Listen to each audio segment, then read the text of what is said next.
চলে এলাম সরাসরি নদীতে। দেখো ঠাকুরকে কিরকম করে বিসর্জন দেওয়া হচ্ছে সেটা আমি বলিনি, সেটা নেক্সট ভিডিও দিচ্ছে।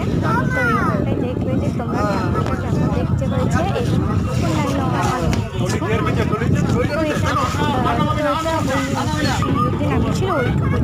আর বাদবাকি সিঁড়িগুলো করেছে হচ্ছে বাদবাকি সিঁড়িগুলো ও তুলে নিয়ে এসছে, এটা নেক্সট ভিডিওতে তোমরা দেখতে পারি। এবার এখানটায় দেখতে পাচ্ছিলাম যে জল ভরছে, তো আমরা জল ভরতে চলে এলাম।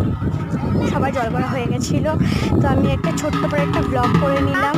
তো লাইক এবং সাবস্ক্রাইব কমেন্টে অবশ্যই লিখবে যে কাদের কাদের এরকম ঠাকুরের পুজো করো।